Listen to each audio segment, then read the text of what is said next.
الحمد لله رب العالمين والعاقبة للمتقين والصلاة والسلام على سيد الأنبياء والمرسلين وعلى آله وأصحابه ومن تبعهم بإحسان إلى يوم الدين. أما بعد، فأعوذ بالله من الشيطان الرجيم. بسم الله الرحمن الرحيم. إذا وقعت الواقعة ليس لوقعتها كاذبة. وقال النبي صلى الله تعالى عليه وسلم: سبعة يظلهم الله في ظله إلا لا ظل إلا ظل له إلى آخر الحديث أو كما قال. رب اشرح لي صدري ويسر لي أمري واحلل عقدة من لساني يفقهوا قولي. اللهم أرنا الحق حقا وارزقنا اتباعه وأرنا الباطل باطلا وارزقنا اجتنابه. اللهم صل على سيدنا ومولانا محمد عبدك ورسولك، وصل على المؤمنين والمؤمنات والمسلمين والمسلمات. اللهم صل على محمد وعلى آل محمد كما تحب وترضى. اللهم صل على محمد وآله بعدد أسمائك الحسنى. صدق الله تعالى وصدق رسوله النبي الكريم، ونحن على ذلك لمن الشاهدين والشاكرين والحمد لله رب العالمين.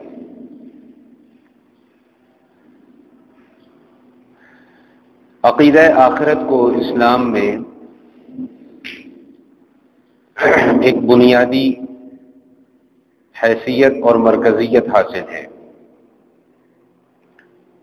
کہ آخرت میں اللہ کے حضور پیش ہونا ہے، اپنی جو زندگی کے اعمال ہیں ان کا حساب اللہ کو دینا ہے.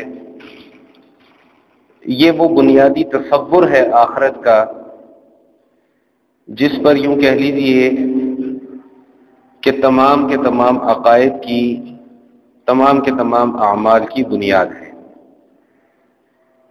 جب اس بات کا فکر لاحق ہو کہ ہم نے اپنے کسی بڑے کے سامنے جانا ہے اور جو کچھ ہم نے کیا ہے اس کا کٹا چھٹا ہم نے پیش کرنا ہے، تو یقیناً ہر انسان کی یہی کوشش ہوتی ہے کہ میں اپنے اس کام کو اچھے سے اچھے طریقے سے انجام دوں. اور جو آخرت میں جواب دہی کا تصور ہے، یہی تصور انسان کو اس بات پر آمادہ کرتا ہے کہ میرے اعمال، میرے عقائد کس روش پر ہونے چاہیے، اور انسان پھر اس کی اصلاح کی کوشش میں اور فکر میں لگا رہتا ہے. آج کی نشست میں جس موضوع کا میں نے آپ حضرات کے لیے انتخاب کیا ہے وہ نبی کریم علیہ الصلاۃ والتسلیم کی ایک حدیث مبارکہ کی روشنی میں کچھ گزارشات عرض کرنا چاہوں گا. حدیث اور اس کا ترجمہ سماعت فرما لیجیے، پھر اس کی تفصیل انشاءاللہ میں ابھی عرض کرتا ہوں. آقا علیہ الصلاۃ والسلام فرماتے ہیں: سبعۃ یظلھم اللہ فی ظلہ لا ظل الا ظل لہ، کہ 7 قسم کے لوگ ایسے ہوں گے قیامت والے دن کہ وہ اللہ تعالیٰ کے عرش کے سائے تلے ہوں گے. امام عادل، ایسا حکمران، ایسا حاکم جو عادل بھی ہو. وشاب نشأ فی عبادت اللہ، اور ایسا نوجوان جس نے اپنی جوانی کی زندگی، جوانی کی حالت اللہ تعالیٰ کی عبادت میں گزاری ہو. ورجل قلبہ معلق بالمساجد، اور ایسا انسان، ایسا شخص کہ جس کا دل ہر وقت مسجد میں اٹکا رہتا ہو. ورجلان تحابا فی اللہ اجتمعا علیہ وتفرقا علیہ، اور 2 ایسے شخص کہ جن کی ملاقات بھی اللہ کی محبت کی وجہ سے ہو اور جن کے درمیان میں علیحدگی بھی اللہ کی محبت کی وجہ سے ہو. ورجل دعته امرأة ذات حسب وجمال فقال انی اخاف اللہ، اور ایسا شخص کہ جس کو کوئی خوبصورت حسب نسب والی عورت اپنی طرف گناہ کے لیے مائل کرے اور وہ صرف اللہ کے ڈر، اللہ کے خوف اور خشیت کی وجہ سے اس گناہ سے بچ جائے. وَرَجُلٌ تَصَدَّقَ بِصَدَقَةٍ فَأَخْفَاهَا حَتَّى لَا تَعْلَمُ شِمَالَهُ مَا تُنْفِقُ يَمِينُهُ، اور ایسا شخص جو اللہ کے راستے میں صدقہ و خیرات کرے، اتنا پوشیدہ صدقہ و خیرات کرے کہ بائیں ہاتھ کو خبر نہ ہو کہ دائیں ہاتھ نے کیا خرچ کیا ہے۔ وَرَجُلٌ ذَكَرَ اللَّهَ خَالِيًا فَفَاضَتْ عَيْنَاهُ أَوْ كَمَا قَالَ، اور ایسا شخص جو تنہائی میں اللہ کی عبادت کرے اور اللہ کے خوف اور خشیت سے اس کی آنکھوں سے آنسو بہہ پڑے۔ فرمایا کہ یہ 7 قسم کے لوگ ہیں جو قیامت والے دن اللہ تعالیٰ کے عرش کے سائے تلے ہوں گے۔ قیامت کی جو ہولناکیاں ہیں، قیامت کی جو تباہ کاریاں ہیں، اس کا تذکرہ قرآن کریم میں کئی مقامات پر موجود ہے۔ نبی کریم علیہ الصلوۃ والتسلیم ارشاد فرماتے ہیں کہ جس نے قیامت کا احوال اپنی آنکھوں سے دیکھنا ہو تو اسے چاہیے کہ وہ قرآن کی ان صورتوں کی تلاوت کر لیا کرے، اذا السماء انشقت، اذا الشمس كورت، ان صورتوں کی تلاوت کر لی جائے تو اندازہ ہو جاتا ہے کہ قیامت میں کیا کچھ ہوگا۔ وہ اللہ تعالیٰ جس نے اس پوری کی پوری کائنات کی تخلیق فرمائی ہے، کائنات کے اندر رنگینیاں پیدا کی ہیں، کائنات کے اندر حسن پیدا کیا ہے، جمال پیدا کیا ہے، وہی اللہ جب چاہے گا، جب اس کی مرضی ہوگی تو وہی اللہ اپنے حکم سے، اپنی قدرت سے اس کائنات کی تمام رنگینیوں کو مٹا دے گا۔ آسمان ختم، چاند ختم، سورج ختم، تارے ختم، یہ درخت ختم، پہاڑ ختم، پودے ختم، کھیت کھلیان ختم، سمندر دریا ختم، غرضے کہ کائنات کا کوئی ذرہ بھی اس کا وجود باقی نہیں رہے گا۔ پھر جب اللہ چاہیں گے تو اپنے حکم سے دوبارہ اسی زمین کو ہموار کر دیں گے، اور روایات میں آتا ہے کہ یہ زمین کی سطح ایسی ہموار ہو جائے گی کہ ایک شخص اگر مشرق میں کھڑا ہوگا تو مغرب میں کھڑا ہوا شخص اس سے صاف نظر آئے گا۔ ابھی تو زمین کی سطح گولائی میں ہے نا، بالکل ہموار نہیں ہے، گولائی میں ہے۔ اگر ہم یہاں سے 2-3 میل دور بالکل ایک میدان ہو، بڑا کھلا میدان ہو، اس میں کوئی 1.5-2 میل، 3 میل، 4 میل دور کوئی آدمی کھڑا ہو تو وہ ہمیں نظر نہیں آتا، لیکن قیامت میں ایسا نہیں ہوگا، زمین کی سطح کو بالکل ہموار کر دیا جائے گا۔ اور پھر روایات میں آتا ہے کہ جس کے جیسے جیسے اعمال ہوں گے، ابھی حساب کتاب شروع ہونے سے پہلے وہ شخص عذاب کی ایک کیفیت میں اور ایک پکڑ میں آ جائے گا۔ احادیث سے یہ بات بھی معلوم ہوتی ہے کہ یہ سورج جو ہے ہمارے بالکل سوا نیزے کے اوپر ہوگا، تقریباً کوئی بعض علماء نے لکھا ہے کوئی 1 میل یا 1.5 میل کے ہم سے فاصلے پر ہوگا۔ ابھی سورج ہم سے کروڑوں میل دور ہے، 21 نوری سال لگے اگر کوئی سورج پر جانا چاہے تو ابھی سورج کی تمازت اور اس کی جو تپش ہے اور اس کی جو گرمائش ہے، جون جولائی کے موسموں میں وہ ناقابل برداشت ہے، اور جب سورج سوا نیزے پر ہوگا یا 1 یا 1.5 میل کے فاصلے پر ہوگا تو اس وقت انسان کی کیا کیفیت ہوگی۔ پھر احادیث سے یہ بات بھی معلوم ہوتی ہے کہ انسان کا جو اس گرمی اور تپش کی وجہ سے پسینہ نکل رہا ہوگا، اپنے اعمال کے مطابق انسان اتنے پسینے کے اندر غرق ہوگا۔ جو بہت گناہ گار ہوں گے ان کا پسینہ ان کی گردن تک پہنچا ہوا ہوگا، جو کم گناہ گار ہوں گے ان کا سینے تک، کسی کا کمر تک، کسی کا رانوں تک، کسی کا گھٹنوں تک، اور کسی کا پسینہ اس کے ٹخنوں تک پہنچ رہا ہوگا۔ تو اس کیفیت میں اس ماحول میں، ان حالات میں بھی کچھ ایسے خوش نصیب ہوں گے جن کو اللہ تعالیٰ کے عرش کا سایہ نصیب ہو جائے گا۔ پھر وہ جب سایہ نصیب ہو جائے گا تو پھر سورج کی گرمی اور تپش ان کا کچھ بگاڑ نہیں سکے گی۔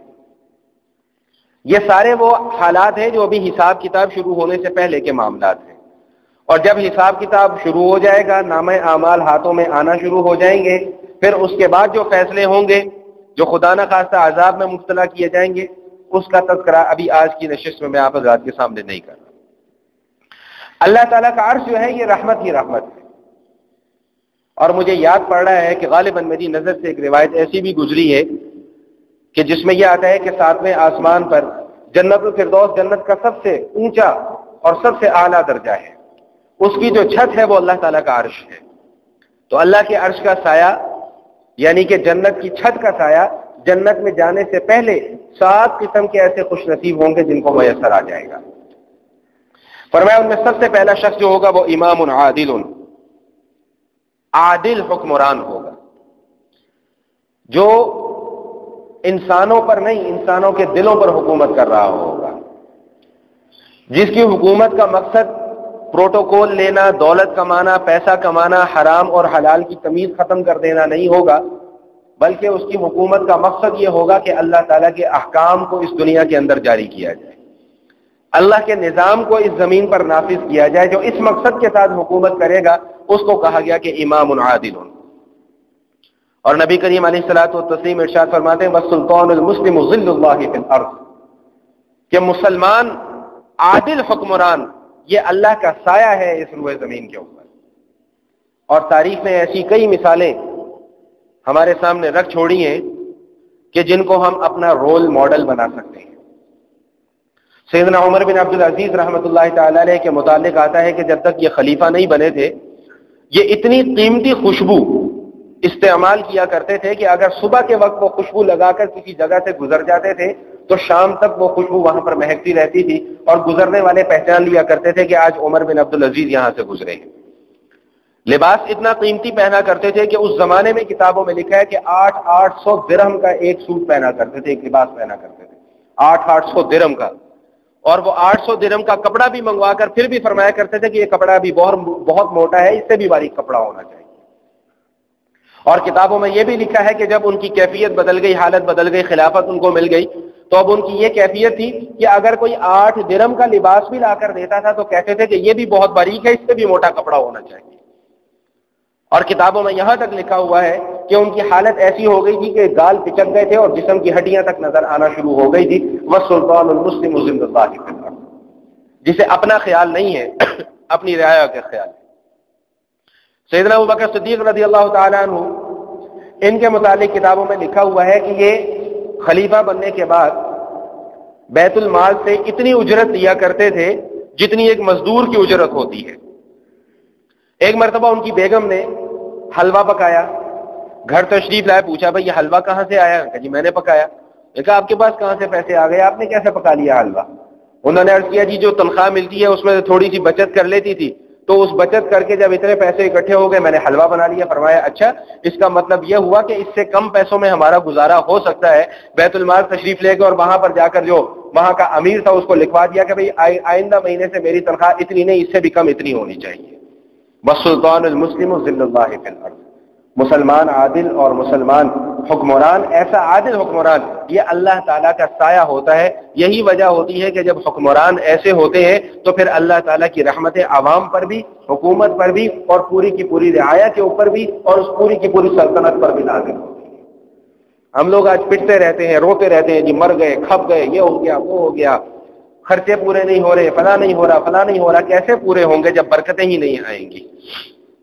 جب اللہ تعالیٰ کے پاس ہمارے اعمال ظلم کی صورت میں، غصب کی صورت میں، غریبوں کا پیسہ ہضم کر لینے کی صورت میں پہنچے گا تو پھر اللہ تعالیٰ کی طرف سے رحمت تو نہیں آئے گی، پھر تو یقیناً اللہ کی طرف سے پکڑ آئے گی۔ اور یہ بات یاد رکھیے گا کہ جب اللہ کی طرف سے پکڑ آتی ہے تو پھر اس پکڑ میں امیر اور غریب کی تمیز نہیں کی جاتی، نیک اور بد کی تمیز نہیں کی جاتی، پھر سب پر وہ پکڑ آتی ہے، سب اس کا نشانہ بنتے ہیں، سب اس کا شکار بنتے ہیں۔ سیدنا عمر بن خطاب رضی اللہ تعالیٰ عنہ فرماتے ہیں کہ آقا علیہ الصلوۃ والسلام نے ارشاد فرمایا کہ ان افضل عباد اللہ عند اللہ منزلۃ یوم القیامۃ امام عادل رفیق، کہ اللہ کے نزدیک قیامت والے دن سب سے پسندیدہ شخص، سب سے پسندیدہ لوگ وہ ہوں گے جن کو اللہ پاک نے اس دنیا کے اندر حکمرانی دی ہو اور وہ عدالت کے ساتھ اور نرم خوئی کے ساتھ اپنی حکمرانی چلا رہے ہیں۔ وہ اس طرح اپنی حکومت چلا رہے ہوں کہ ان کی رعایا ان سے خوش ہو، وہ اپنی رعایا کے ساتھ خوش ہو۔ وہ اس طرح حکومت چلا رہے ہوں کہ اپنی رعایا کے اوپر نرم دل ہوں، مہربانیاں کرتے ہوں اپنی رعایا کے اوپر، یہ نہیں کہ پیٹرول ڈالیں، سبزی مہنگا کر کے رعایا کو ہی پیسنا شروع کر دیں۔ فرمایا کہ ایسا شخص اللہ کے نزدیک سب سے زیادہ ناپسندیدہ ہوگا جو ظلم کرتا ہوگا اور سخت وہ حکمران ہوگا۔ تو بہرحال سب سے پہلا شخص جو اللہ کے عرش کے سائے کے تلے ہوگا وہ امام عادل ہے، وہ عادل حکمران ہوگا۔ دوسرے نمبر پر فرمایا کہ وشاب نشأ فی عبادت اللہ، کہ ایسا نوجوان جس نے اپنی جوانی کی زندگی، جوانی کی حالت اللہ تعالیٰ کی عبادت میں گزار دی ہو، اللہ تعالیٰ کی بندگی میں گزار دی ہو، ایسا شخص اللہ تعالیٰ کے عرش کے سائے تلے ہوگا۔ بڑھاپے میں جا کر تو سارے ہی توبہ کر لیتے ہیں, توبہ کی توفیق نصیب ہو جاتی ہے. الا ماشاء اللہ, چند بدبخت ایسے ازلی بدبخت ہوتے ہیں کہ جن کو بڑھاپے میں بھی جا کے توبہ کی توفیق نصیب نہیں ہوتی, وگرنہ بڑھاپے کی عمر کو پہنچ کر ادھیڑ عمری سے ہی بندے کو یہ فکر شروع ہو جاتی ہے کہ بس اب میرا ٹائم آیا کہ آیا کہ آیا, تو اب میں کچھ نیک کام کر لوں, کچھ اچھے کام کر لوں. یہ تو ہر کوئی کر لیتا ہے. اصل کمال یہ ہے کہ جو جوانی کی زندگی ہے یہ اللہ تعالیٰ کی فرما برداری کے مطابق گزاری جائے. جیسا کہ حدیث شریف میں آتا ہے کہ قیامت والے دن کوئی بھی شخص اپنی جگہ سے ہل نہیں سکے گا جب تک کہ 5 سوالوں کے جواب نہ دے دے. ان میں سے ایک سوال اس کی جوانی کے متعلق ہوگا, ایک سوال پوری زندگی کے متعلق ہوگا, اور ایک سوال خصوصاً پوری جوانی کے متعلق ہوگا کہ تم نے اپنی جوانی کی زندگی کو کیسے گزارا ہے. خرمستیوں کے اندر گزار دیا ہے, شہوت پرستیوں کے اندر گزار دیا ہے, لڑکیوں کا پیچھا کرتے ہوئے گزار دیا ہے, موبائل فون پہ ٹک ٹک کرتے ہوئے گزار دیا ہے, یا کس طرح گزارا ہے, یا موسیقی اور گٹار کے ساتھ اپنی جوانی کی زندگی کو گزار دیا ہے. اگر تو ایسا ہو گیا تو پھر پکڑ بڑی شدید ہے. نوجوان یہ سمجھتے ہیں کہ ہم آزاد ہیں, جب تک ہم بوڑھے نہیں ہو جائیں گے ہم آزاد ہیں. آزادی کسی کی نہیں ہے. بالغ ہو گئے, نماز فرض ہو گئی, روزہ فرض ہو گیا, پیسہ ہے تو زکوٰۃ بھی فرض ہو گئی, پیسہ ہے تو حج بھی فرض ہو گیا, ساری کی ساری عبادات بلوغت کے فوراً بعد فرض ہو جاتی ہے. بڑھاپے کا انتظار نہیں کیا جاتا. شریعت میں کوئی لمٹ نہیں ہے, کوئی وقت نہیں ہے, بس بالغ ہو گئے ہو یہ حد ہے. بالغ ہو گئے تو اب اعمال تمہارے اوپر لازم ہو گئے. کرو گے تو معاملہ آسان ہو جائے گا, نہیں کرو گے تو معاملہ مشکل ہو جائے گا. در جوانی توبہ کردن شیوہ پیغمبریست, فارسی کا شاعر ہے, اس نے کہا ہے کہ در جوانی توبہ کردن شیوہ پیغمبریست, کہ جوانی کی زندگی کے اندر توبہ کر لینا یہ تو پیغمبروں کا شیوہ ہے, اور بزرگی کی حالت میں جا کر توبہ کر لینا تو یہ تو کوئی ظالم فاسق فاجر بھی ہوگا, وہ بھی بزرگی میں جا کر اپنے آپ کو بڑا پرہیزگار اور نیکوکار بنا لے گا. وہ بھی بزرگی میں جا کر یہ کوشش کرے گا کہ میرے چہرے پہ سنت رسول آ جائے. وہ بھی بزرگی کی عمر میں جا کر یہ کوشش کرے گا کہ چلو میں بھی اب 2-4 تسبیحات دن میں کر لیا کروں. وہ بھی بزرگی کی عمر میں جا کے یہ کوشش کرے گا چلو میں بھی اب زیادہ سے زیادہ وقت مسجد کو دے دیا کروں. بزرگی کی عمر میں آ کے تو سارے سب کچھ کر لیتے ہیں, لیکن اصل کمال بزرگی کی عمر میں آ کر کوئی نیک بن جاتا ہے, اس کے لیے یہ وعدہ نہیں ہے کہ اس کو عرش کا سایہ نصیب ہوگا. ہاں, جو جوانی میں نیکوکار بن جاتا ہے اس کے لیے اللہ کے نبی علیہ الصلوۃ والسلام کا یہ وعدہ ہے کہ قیامت کی ہولناکیوں میں بھی اللہ تعالیٰ اپنے عرش کا سایہ اسے نصیب کر دیں گے. تو یہ اپنی جوانی کی زندگی کو برباد نہ کرو. یہ حسیناؤں کے پیچھے, یہ دنیا کی ناپاک حوروں کے پیچھے لگ کر اپنی دنیا کو برباد نہ کرو, آخرت کو برباد نہ کرو. آخرت کی حوروں کا تصور کرو, وہاں پر بے شمار حوریں مل جائیں گی. یہ دنیا کی گندی مندی حوریں 4 دن کی عیش مستی ہوتی ہے, اس کے بعد پھر یہ جا تو وہ جا. آج تمہارے ساتھ سیٹ ہے, کل کسی اور کے ساتھ جا کے سیٹ ہو جائے گی, پرسوں کسی اور کے ساتھ جا کے سیٹ ہو جائے گی. کیا مل جائے گا؟ موبائل کارڈ ڈلوا کے تھک جاؤ گے, لیکن ملے گا کچھ نہیں. تو اپنی یہ جوانی کی زندگی کو برباد نہ کرو, خرمستیوں کے اندر برباد نہ کرو. نماز کا پابند بناؤ اپنے آپ کو, روزوں کا پابند بناؤ اپنے آپ کو, مسجدوں کو آباد کرو. تم لوگوں کی وجہ سے مسجدوں کی رونق ہے. بوڑھے تو آتے ہی ہیں مسجدوں کے اندر, اصل رونق نوجوانوں کی وجہ سے ہوتی ہے. اور ہمارا آج کا نوجوان اس کو بجائے اس کے کہ اس کے چہرے پہ سنت رسول سجی ہو, بجائے اس کے کہ اس کا لباس نبی علیہ الصلوۃ والسلام کی سنت کے مطابق ہو, اس کو پسند ہے کہ میرے ہاتھ میں گٹار اور پیانو ہونا چاہیے, ہاتھوں میں چوڑیاں پہن کر پتہ نہیں کیا ثابت کرنے چلے ہوئے. موٹر سائیکل پر کرتب دکھا دینا یہ کوئی کمال نہیں ہے. تیز گاڑی چلا دینا یہ کوئی کمال نہیں ہے. کمال یہ ہے کہ اپنی زندگیوں کے اندر بدلاؤ پیدا ہو, تمہاری وجہ سے کسی کو کوئی دکھ اور تکلیف نہ پہنچے. تمہیں دیکھ کر لوگ کہیں واہ ماشاءاللہ کتنا خوبصورت نوجوان ہے, نوجوانی میں کتنی خوبصورت چہرے کے اوپر سنت رسول سجائی ہوئی ہے, کتنا حسین جمیل لگ رہا ہے, امامہ سر پر باندھا ہوا ہے, کتنا خوبصورت لگ رہا ہے. اشفاق احمد ایک رائٹر گزرے ہیں, وہ اپنی زندگی کا واقعہ بتلاتے ہیں کہ میری زندگی کے اندر بدلاؤ کیسا ہوا. وہ کہتے ہیں میں ساؤتھ افریقہ کے ایک شہر میں ایک پارک میں اپنی اہلیہ کے ساتھ بیٹھا ہوا تھا, تو وہاں پر چند نوجوان آئے, بالکل ایسے 20-22 سال 25 سال کے نوجوان. بیٹا منہ پہ ہاتھ رکھا کرو. 20-22 سال 25 سال کے نوجوان, سفید لباس پہنا ہوا, لمبے کرتے شلوار ٹخنے سے اوپر, امامہ سر کے اوپر باندھا ہوا. نماز کا ٹائم ہو گیا, انہوں نے پارک میں ہی آ کے نماز ادا کی. جب وہ نماز ادا کر رہے تو وہ کہتے ہیں کچھ نوجوان جو انگریز عیسائی لڑکے اور لڑکیاں وہ ان کے ارد گرد اکٹھے ہو گئے کہ یہ لوگ کر کیا رہے ہیں. جب وہ نماز سے فارغ ہوئے انہوں نے کوئی دعوت اور تبلیغ کی بات کی. جب دعوت اور تبلیغ کی بات کی تو ایک ان میں سے لڑکی اٹھی, اس نے کہا جی کہ میں آپ سے دوبارہ ملاقات کروں گی. تو اس نے ہاتھ آگے بڑھا دیا, اس نے کہا this is a property of my wife, sorry یہ میری بیوی کی پراپرٹی ہے. میرا مذہب مجھے اس بات کی اجازت نہیں دیتا کہ میں کسی غیر محرم لڑکی کو ہاتھ بھی لگاؤں. اشفاق احمد کہتے ہیں کہ وہ لڑکی وہاں پر زاروں قطار چیخیں مار مار کے رونے لگی کہ اتنا خوبصورت مذہب. اشفاق کہتے ہیں کہ میری زندگی میں تبھی سے بدلاؤ آ گیا. تو یہ ہے تم لوگ سرمایہ ہو ہمارا. آج اپنے آپ کے اندر بدلاؤ نہیں پیدا کرو گے تو کل کوئی بھی سیدھا نہیں ہوگا. اور یہ اگر انسان یہ سوچ کے بیٹھ جائے کہ جی ابھی جوانی کی زندگی میں موج مستی کے ساتھ گزار لوں, بڑھاپے میں جا کے توبہ کر لوں گا, تو ایک بات میری ہمیشہ یاد رکھنا کہ بچپن سے جو عادت بن جاتی ہے وہ بڑھاپے میں بھی جا کے چھوٹتی نہیں ہے. بچپن سے جو عادت بن گئی وہ بڑھاپے میں بھی جا کے نہیں چھوٹے گی. اور پھر دوسری سب سے بڑی بات یہ ہے کہ لازمی تھوڑی ہے کہ بڑھاپا آئے گا. زندگی کا بھروسہ ہی کوئی نہیں ہے, زندگی کا پتہ ہی کوئی نہیں ہے. تو یہ دیکھو کہ اللہ کی طرف سے تمہیں کتنا بڑا انعام مل رہا ہے کہ جو نوجوان جوانی کی حالت میں اپنی زندگی اللہ تعالیٰ کے حکموں کے مطابق گزارتا ہے, اس کی اطاعت اور فرما برداری میں گزارتا ہے, میرے نبی علیہ الصلوۃ والسلام کا وعدہ ہے کہ قیامت والے دن ہولناکیوں والے وقت میں اللہ تعالیٰ اپنے عرش کا سایہ اسے نصیب کر دیں گے. اس سے بڑی نعمت اور اس سے بڑی راحت اور کیا ہو سکتی ہے. تو فرمایا کہ وشاب نشأ فی عبادت اللہ, ایسا نوجوان جس نے اپنی نوجوانی کی زندگی اللہ کی عبادت میں گزار دی ہو. اور تیسرا شخص فرمایا کہ ورجل قلبہ معلق بالمسجد, کہ ایسا شخص بھی اللہ کے عرش کے سائے تلے ہوگا جس کا دل مسجد میں اٹکا رہتا ہو. ابھی نماز پڑھ کے جائے گا, اسے یہ فکر ہو کہ میں نے ابھی 1-1.5 گھنٹے کے بعد پھر دوبارہ مسجد میں آنا ہے, پھر عصر کی نماز پڑھنی ہے. عصر کی نماز پڑھ کے جائے گا, پھر اسے فکر لاحق ہو جائے کہ ابھی 1-1.5 گھنٹے کے بعد میں نے پھر آنا ہے اور مغرب کی نماز ادا کرنی ہے.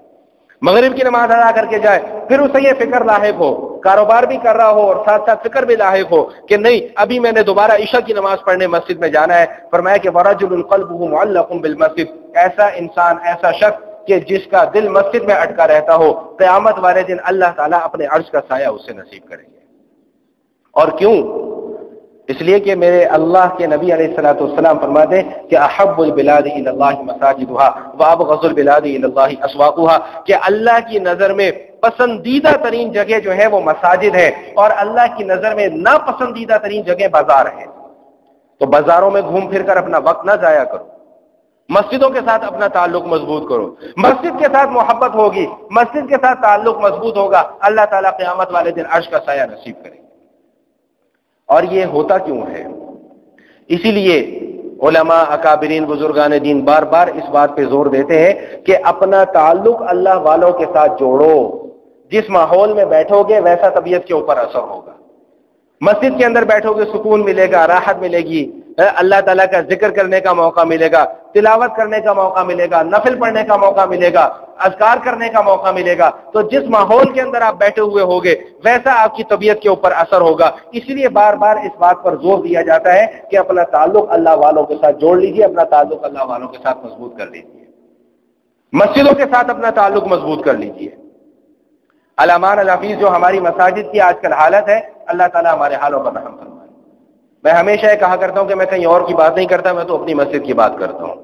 550-600 گھروں کے اندر میں سے صرف 10 یا 15 ایسے نمازی ہیں کہ جو نماز پڑھنے آتے ہیں, وہ بھی اللہ ماشاء اللہ, آ گئے نہ آئے.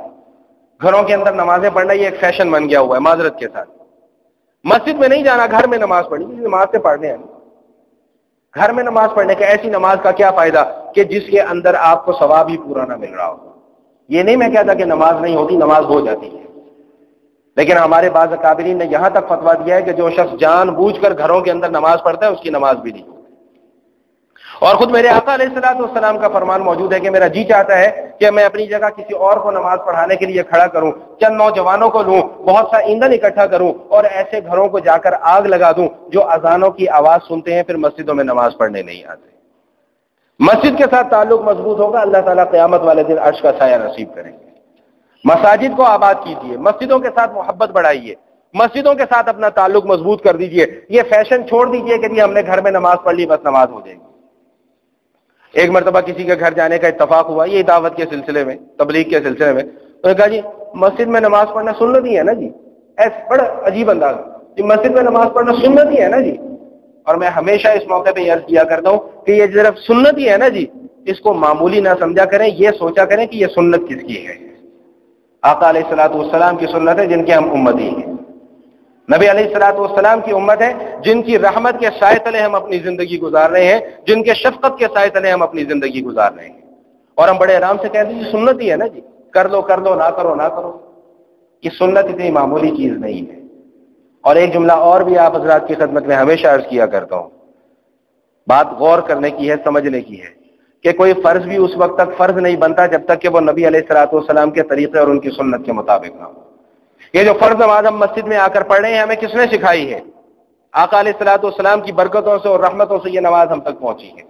یہ جو روزہ ہم رکھ رہے ہیں، یہ کس کی وساطت سے، کس کے وسیلے سے ہم تک پہنچا ہے؟ زکوٰۃ ادا کر رہے ہیں، حج کر رہے ہیں، جتنی بھی عبادات کر رہے ہیں، یہ ساری کی ساری عبادات جناب آقا علیہ الصلوۃ والسلام کی تعلیمات سے سینہ بہ سینہ نقل ہوتی ہوئی ہم تک پہنچی ہے۔ پھر ہم یہ کیسے کہہ دیتے ہیں کہ جی سنت ہی ہے نا، جی کر لو کر لو، نہ کرو نہ کرو؟ یہ بہت بڑا جملہ ہے اور بڑا ہی خطرناک جملہ ہے۔ تو فرمایا کہ وَرَجُلٌ قَلْبُهُ مُعَلَّقٌ بِالْمَسْجِدِ، ایسا انسان جس کا دل مسجد کے ساتھ اٹکا رہتا ہو، اللہ تعالیٰ قیامت والے دن اس کو عرش کا سایہ نصیب فرمائیں گے۔ پھر ایک اور حدیث شریف میں آتا ہے، آقا علیہ الصلوۃ والسلام فرماتے ہیں کہ مفہوم ہے اس حدیث کا کہ دراصل یہ جو مسجد میں چل کر آ رہے ہو نا، یہ مہمان بن کر آ رہے ہو، اللہ تعالیٰ کے میزبانی اللہ تعالیٰ خود فرما رہے ہیں۔ میرے آقا علیہ الصلوۃ والسلام فرماتے ہیں کہ جو شخص صبح کے وقت میں مسجد میں آتا ہے، پھر شام کے وقت میں مسجد میں آتا ہے، جس وقت بھی وہ مسجد میں آتا ہے، اللہ تعالیٰ آسمانوں پر اس کی مہمان نوازی کا انتظام فرماتے ہیں۔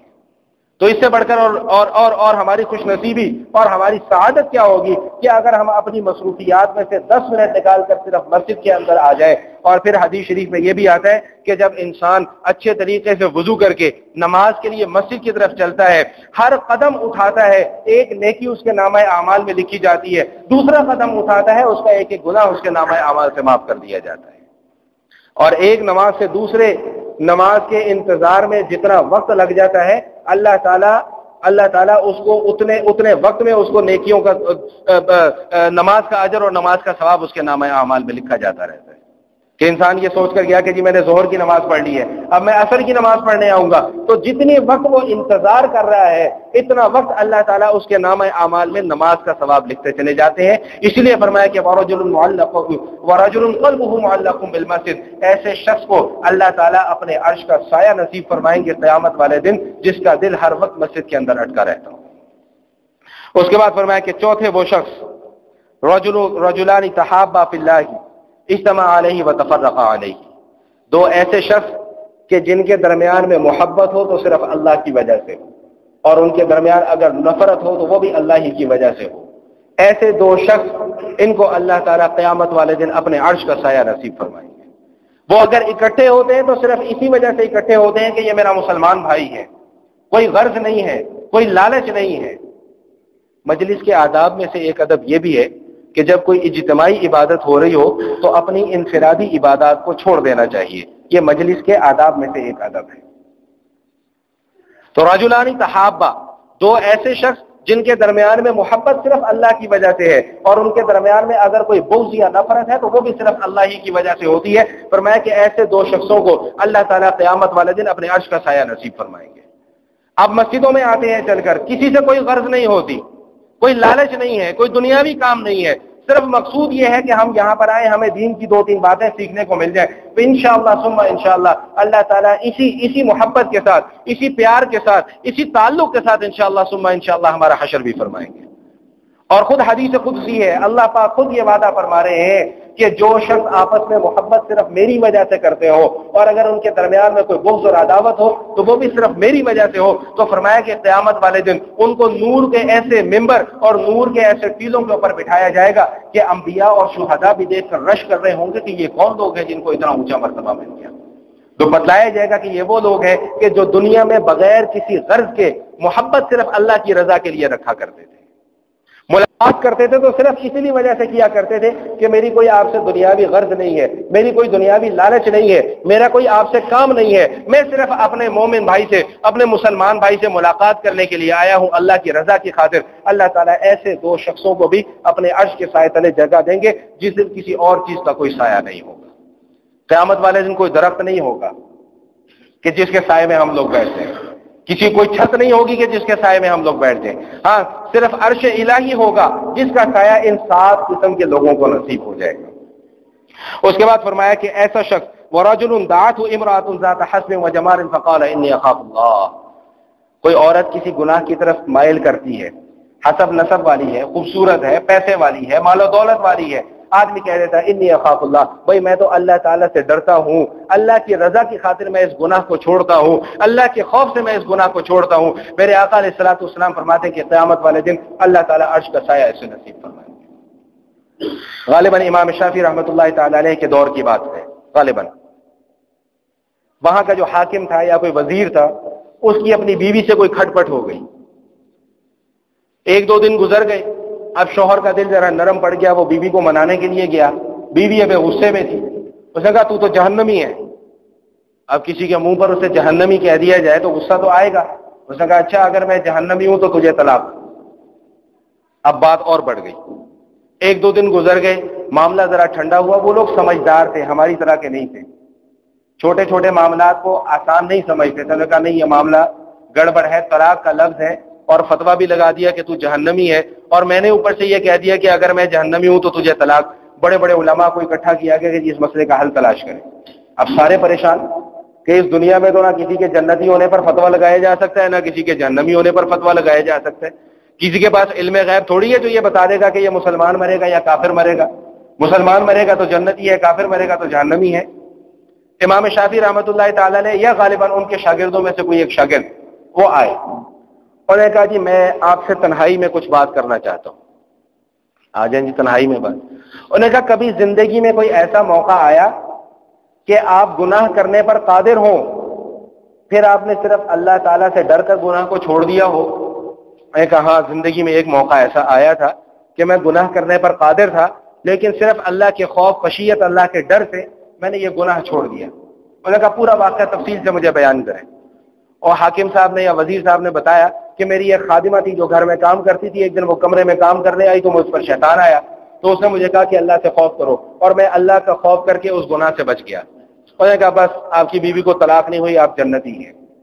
بڑے حیران، باہر آ کے علماء میں یہ اعلان کر دیا کہ بھائی کوئی طلاق نہیں ہوئی ہے، آدمی جنتی ہے۔ میں نے کہا جی آپ کس بنیاد پر کہتے ہیں جنتی ہے؟ کہتے ہیں میں نہیں کہتا، اللہ کا قرآن کہتا ہے وَأَمَّا مَنْ خَافَ مَقَامَ رَبِّهِ وَنَهَى النَّفْسَ عَنِ الْهَوَىٰ فَإِنَّ الْجَنَّةَ هِيَ الْمَأْوَىٰ، کہ جو اپنے اللہ کے حضور جا کر کھڑا ہو گیا، ڈر گیا، اپنے نفس کو اس نے گناہ سے روک لیا، فَإِنَّ الْجَنَّةَ هِيَ الْمَأْوَىٰ، یہ اللہ تعالیٰ کا وعدہ ہے کہ اللہ تعالیٰ اس کو جنت میں ٹھکانہ عطا فرمائیں گے۔ تو فرمایا کیا کہ جو اللہ تعالیٰ سے ڈر کر گناہ کو چھوڑ دے، اللہ کے نبی علیہ الصلوۃ والسلام کا وعدہ ہے کہ اسے اللہ کے عرش کا سایہ قیامت والے دن نصیب ہوگا۔ اور اس کے بعد فرمایا کہ وَرَجُلٌ تَصَدَّقَ بِصَدَقَةٍ، ایک آدمی صدقہ کرتا ہے، فَأَخْفَاهَا، اور اس طرح صدقہ کرتا ہے کہ پوشیدہ صدقہ کرتا ہے، لَا يَعْلَمُ شِمَالَهُ مَا يَنْفِقُ يَمِينَهُ، کہ اس کے بائیں ہاتھ کو بھی خبر نہیں ہوتی کہ اس کے دائیں ہاتھ نے کیا اللہ کے راستے میں خرچ کیا۔ فرمایا کہ ایسا شخص بھی اللہ تعالیٰ کے عرش کے سائے تلے ہوگا۔ بخاری شریف کے اندر ایک حدیث ہے، اس کے اندر ایک واقعہ ذکر کیا گیا ہے۔ نبی علیہ الصلوۃ والسلام فرماتے ہیں کہ ایک واقعہ ذکر کیا کہ ایک آدمی تھا، اس کو جب خفیہ صدقہ کرنے کے فضائل معلوم ہوئے تو اس نے ارادہ کیا کہ جی آج کی رات میں اللہ کے راستے میں صدقہ کروں گا۔ اس زمانے میں اتنی نہ چکا چوند روشنیاں ہوا کرتی تھی، نہ اتنے بڑے بڑے شہر آباد ہوا کرتے تھے، چھوٹے چھوٹے 100 150 200 300 لوگوں کا کوئی قصبہ یا شہر ہوا کرتا تھا، سب ایک دوسرے کو جانتے تھے، پہچانتے تھے۔ وہ رات کی تاریکی میں چھپ کر کھڑا ہو گیا، وہاں سے ایک آدمی گزرا، اس نے چپ کر کے اس آدمی کی جھولی میں پیسے ڈالے اور خود وہاں سے بھاگ گیا۔ اب وہ بعد میں پتہ لگا کہ وہ آدمی تو چور تھا۔ صبح مشہور ہو گیا کہ جی رات کو کسی امیر زادے نے کسی چور کو بہت سارا مال صدقے کے طور پہ دے دیا۔ وہ بڑا پریشان ہوا کہ یہ کیا معاملہ ہوا، کہا اچھا آج کی رات میں پھر خفیہ صدقہ کروں گا۔ ایسے ہی پھر ایک جگہ چھپ کر کھڑا ہو گیا، ایک خاتون وہاں سے گزری، اس نے خاتون کی چادر میں وہ پیسے ڈالے اور خود وہاں سے بھاگ گیا۔ دوسرے دن یہ مشہور ہو گیا کہ یہ ایک بدکار عورت کو کسی رات کو کسی امیر زادہ نے بہت سارا مال دے دیا۔ اب وہ پھر بڑا پریشان ہوا کہ اللہ میں کیا کروں۔ اس نے کہا اچھا چلو مسجد میں جا کے آج رات کو صدقہ کروں گا۔ مسجد میں تو زیادہ تر فقراء اور مساکین ہی آتے ہیں۔ وہ مسجد میں گیا، دیکھا رات کی تنہائی میں اندھیرے کے اندر ایک آدمی چپ چاپ بیٹھا اللہ کی عبادت کر رہا ہے۔ وہ آیا، اس کے پاس پیسے ڈال کے اور بھاگ گیا وہاں سے۔ صبح مشہور ہو گیا کہ جی ایک امیر آدمی نے کسی امیر آدمی کو صدقہ دے دیا۔ اب وہ بڑا پریشان اللہ سے دعائیں مانگ رہے کہ یا اللہ یہ میرے ساتھ یہ کیا معاملہ ہو رہا ہے، میں تو تیری رضا کی خاطر چھپ کر صدقہ کرنا چاہ رہا ہوں، لیکن روز کوئی نہ کوئی نیا معاملہ ہو جاتا ہے۔ حدیث کی کتاب ہے، بخاری شریف کی حدیث ہے، فرمایا نبی علیہ الصلوۃ والسلام نے کہ غیب سے اسے آواز دی گئی کہ جاؤ ہم نے تمہارا صدقہ قبول کر لیا۔ کیوں؟ اس لیے کہ نیت ٹھیک تھی۔ نیت یہ تھی کہ میں اس انداز میں اللہ کے راستے میں مال کو خرچ کروں کہ اس کی کسی کو کانوں کان خبر نہ ہو۔ آج ہماری کیفیت اور ہماری حالت یہ ہے کہ 1 روپیہ بھی ہمیں کہیں خرچ کرنا پڑ جائے تو جب تک اس کا باقاعدہ طور پہ اعلان نہ ہو جائے، اس کے اشتہارات نہ چھپ جائے، اس کی پبلسٹی نہ ہو جائے، اس کے اشتہارات دیواروں پر آویزہ نہ کر دیے جائیں، ہمارے دل کو سکون نہیں ہوتا، ہماری حلق سے نوالا نیچے نہیں اترتا۔ ایسا صدقہ اللہ پاک قبول نہیں فرماتا۔ اللہ تعالیٰ تو وہ صدقہ قبول فرماتے ہیں کہ جس کا تذکرہ میں نے ابھی حدیث میں کیا کہ ایک ہاتھ سے صدقہ کیا تو دوسرے ہاتھ کو بھی خبر نہیں ہونی چاہیے کہ میں نے اللہ تعالیٰ کے راستے میں مال کو خرچ کر دیا۔ فرمایا کہ ایسے شخص کو اللہ تعالیٰ عرش کا سایہ نصیب فرمائیں گے قیامت کی ہولناکیوں کے دن۔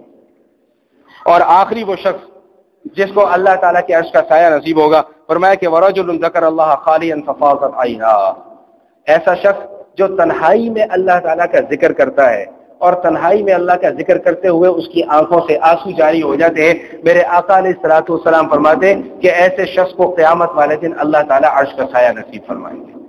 نبی پاک صلی اللہ علیہ وسلم فرماتے ہیں کہ 2 قطرے اللہ تعالیٰ کو بڑے محبوب ہیں۔ ایک وہ قطرہ جو اللہ کے خوف سے، اللہ کی محبت میں آنسو کا قطرہ انسان کی آنکھوں سے بہہ جائے، اللہ تعالیٰ کو یہ قطرہ بڑا محبوب ہے اور اللہ تعالیٰ اس کی قدر فرماتے ہیں۔ اور دوسرا خون کا وہ قطرہ جو جہاد اور قتال فی سبیل اللہ کرتے ہوئے ایک قطرہ بھی خون کا اگر انسان کے جسم سے بہہ جائے تو میرے آقا علیہ الصلوۃ والسلام فرماتے ہیں کہ یہ قطرہ اللہ تعالیٰ کو بڑا محبوب ہے۔ اور حدیث شریف میں آتا ہے نبی علیہ الصلوۃ والسلام نے تلقین فرمائی ہے کہ لوگوں رویا کرو، رو رو کر اللہ سے مانگا کرو، اگر رونا نہیں آتا تو بتکلف رویا کرو، رونے جیسی شکل بنا لیا کرو۔ میں اس موقع پر ہمیشہ یہ عرض کیا کرتا ہوں کہ اگر رونا نہیں آتا، دل اتنے سخت ہو چکے، دل اتنے پتھر ہو چکے تو رونے جیسی شکل بنا لو، اللہ تعالیٰ ہمارے یہ مگرمچھ کے آنسو بھی انشاءاللہ قبول فرما لیں گے۔ اللہ تعالیٰ تو بڑے رحیم و کریم ہے۔ بندہ بس اللہ کے در پر جانے والا بنے، مخلوق کا در چھوڑو، اللہ کے در پر آؤ، رات کی تنہائی میں بیٹھ کر اللہ کو یاد کرو، پھر دیکھو کیسے چٹکیوں میں تمہارے سارے کے سارے کام بنتے چلے جائیں گے۔ ہمیں رونا نہیں آتا اس لیے کہ ہمارے دل سخت ہو چکے ہیں، تو رونا آئے گا بھی کیوں؟ سارا دن حرام کاری، حرام خوری، جھوٹ، فریب، سود، دھوکہ، فراڈ، سارا کا سارا دن جب اس کیفیت کے اندر گزرے گا تو رات کو پھر رونا نہیں آئے گا۔ یہ سارے کے سارے معاملات ایک طرف رکھ کر اللہ تعالیٰ سے لو لگانی ہوگی، اللہ سے رو رو کر مانگنا ہوگا، اللہ کے حضور رو رو کر دعائیں کرنی ہوں گی۔ آج رونے کی عادت بنائیں گے، جھوٹ موٹ کا روئیں گے تو انشاءاللہ کل کو سچ مچ کا بھی رونا آ جائے گا۔ میرے آقا علیہ الصلوۃ والسلام فرماتے ہیں، نبی علیہ الصلوۃ والسلام ارشاد فرمایا کہ جو شخص اللہ کے خوف سے روتا ہے اس کی آنکھ سے ایک آنسو نکلتا ہے اور وہ آنسو نکل کر اس کے حسین اور جمیل چہرے پر آ جاتا ہے۔ میرے نبی علیہ الصلوۃ والسلام کا وعدہ ہے کہ اللہ تعالیٰ اس ایک آنسو کی برکت سے جہنم کی آگ اس پر حرام کر دیتے ہیں۔ میرے اللہ تو اتنے رحیم ہیں، میرے اللہ تو اتنے کریم ہیں، اور نبی علیہ الصلوۃ والسلام کی شفقت اللہ تعالیٰ کی رحمتوں کے حصوں میں سے ایک حصہ اللہ پاک نے ہمیں عطا فرما دیا ہے۔ اس کے باوجود ہمارے دل اگر پتھر ہو جائے، ہمارے دل اگر سخت ہو جائے، ہمارے دلوں کے اندر اگر قساوت آ جائے، بدبختی آ جائے، شقاوت آ جائے، تو پھر اس میں کسی کا کوئی قصور نہیں ہے، یہ میری اپنی ذات کا قصور ہے۔ تو بہرحال یہ 7 قسم کے وہ افراد ہیں جن کو قیامت والے دن اللہ تعالیٰ کے عرش کا سایہ نصیب ہوگا۔ اس دعا کے ساتھ اپنی بات مکمل کر رہا ہوں کہ اللہ تعالیٰ قیامت کے روز ہمیں بھی اپنے عرش کا سایہ نصیب فرمائے۔ اقول قولی ھذا، استغفر اللہ من کل ذنب ونتوب الیہ۔